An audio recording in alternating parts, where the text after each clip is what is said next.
lesiones se vienen dando en el seleccionado nacional y en muchos deportes, ¿no? Pero el seleccionado juega ahora el sábado.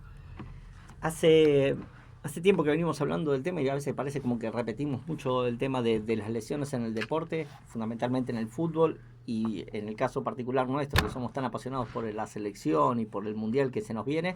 eh, Cada vez que el técnico, sea este técnico, sea el anterior, sea el que viene, ¿sí? Recibe un equipo, arma un plantel, cita 23 jugadores, esos 23 jugadores siempre hay uno, dos, tres que se caen en cada una de las citaciones. Es decir, menos mal que las citaciones son cortitas y tiene 23 jugadores, pero siempre hay algún caso de lesión y demás. No solamente pasa en Argentina, pasa en otros países, pero acá se está dando Muy normalmente, repentinamente, muy ¿sí? normalmente. Yo lo veo en comparación con otros equipos de la región. No le pasa lo mismo a Brasil, no le está pasando lo mismo a Perú, no le está pasando lo mismo a Colombia. Recién ahora hubo una lesión en un jugador de Colombia, un chico que juega en Boca. Eh, ¿Qué voy con esto? A que si bien se sobreexige, si bien hay un montón de factores que hoy están influyendo aún más en el tema de las lesiones, yo en el caso particular soy muy crítico con respecto a que no se trabaja sobre la prevención, algo que hablamos permanentemente acá, y cómo hoy en el mundo hay un montón de herramientas para trabajar en la prevención. Para que tengan una idea, un jugador de fútbol, un jugador de alto rendimiento, un jugador de selección, es verdaderamente un auto de Fórmula 1.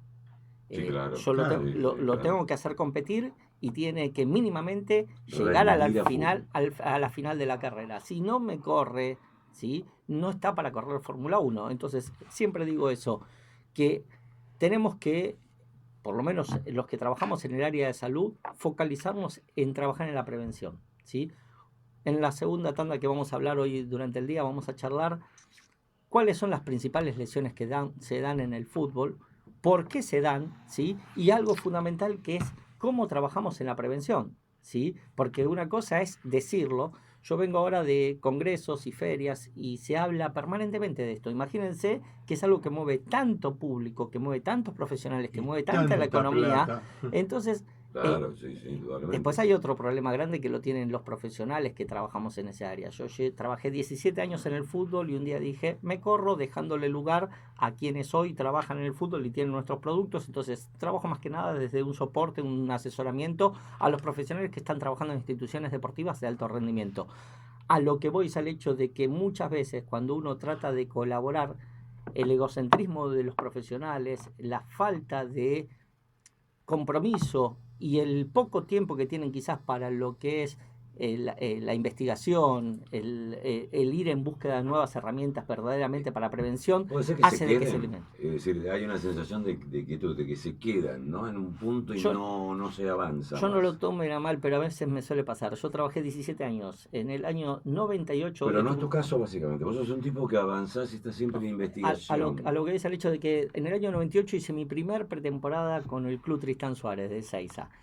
¿Qué quiere decir con esto? En el mientras tanto no me daban los tiempos para poder seguir informándome, capacitándome, buscando nuevas innovaciones. Entonces un día tuve que dar un paso al costado en el tema Claro. del fútbol para poder dedicarle de lleno a lo que es hoy un proyecto que lo que está haciendo es colaborando con aquel profesional que hace 20 años empezaba a trabajar en el fútbol. Entonces hay nuevas herramientas, no lo digo específicamente con la línea de nuestros productos, sino que hay un montón de En herramientas. general, Para aparte, que tengan claro. una idea, en Brasil hace 10 años planteamos el hecho de que se use la termografía. La imagen termográfica hace de que yo, según la imagen, vea qué zonas del cuerpo tienen más déficit de oxígeno. Es decir, miro, si la temperatura está alterada en un segmento, esa zona hay un grupo de células que están recibiendo menos niveles de oxígeno Claro, sí, porque hay sí. menos nivel de sangre. Eso es uno de los factores en el cual la selección brasileña trabaja en la prevención. Ujú. Ahora, si la selección brasileña hace 10 años que lo utiliza, si se planteó acá, ¿por qué no se utiliza? Y ahí es donde yo siempre digo cómo muchos profesionales, quizás mayores de una cierta edad que no aceptan las nuevas Claro, generaciones, o por claro, el otro lado, novedad. cómo la innovación puede colaborar en eso y hoy se cierran en lo que los libros le dicen. Pensar que, así como me tocó a mí, las generaciones actuales y las generaciones anteriores a las mías seguimos estudiando con los mismos libros de hace 50, 60 años. Ah, bueno. Que eso es lo que es preocupante y cuando hablamos de eso es, ayer me hicieron justo una entrevista las nuevas generaciones de profesionales, los nuevos kinesiólogos que se están formando, vino un grupo de chicos de primer año de la universidad a hacerme una nota específicamente para conocer un poco más. Y cuando me planteaban la nota, que era la nota estaba específicamente planteada desde el plan de estudio, hablaba y se planteaba por qué aparece tanto, para que tengan una idea, la selección argentina en los últimos partidos de selección llevaba un curandero, no un curandero, llevaba un brujo para que le haga los goles Messi. Entonces, ¿qué quiere decir eso? La pregunta de la... Si da resultado, ese brujo te va a salir más caro que el que haces de Messi, te digo, ¿no?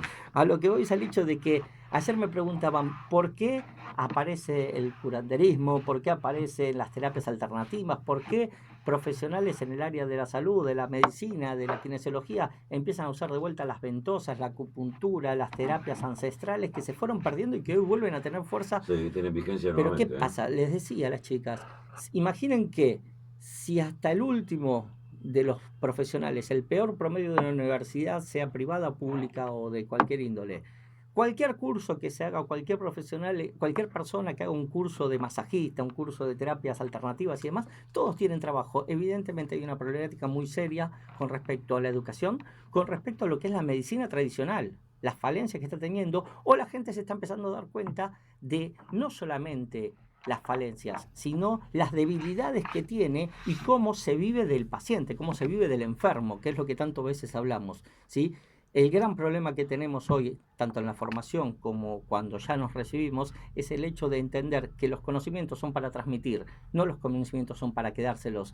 Si yo como profesional me quedo con los conocimientos, lo único que hago es debilitar al sistema. Entonces, si yo puedo transmitirle al paciente qué es lo que le está pasando en un proceso de artrosis, qué le está pasando en una lesión deportiva, cómo se recupera, entender que todo pasa por circulación. Algo se daña por circulación y algo se recupera por circulación. ¿Por qué hablamos de la termografía? ¿Por qué hablamos de problemas biomecánicos? Todo eso ahora lo vamos a cerrar con cuáles son los índices de mayor lesiones y cómo podemos trabajar en la prevención. Sí, sí, sí. Y varias cositas más que vienen aledañas, como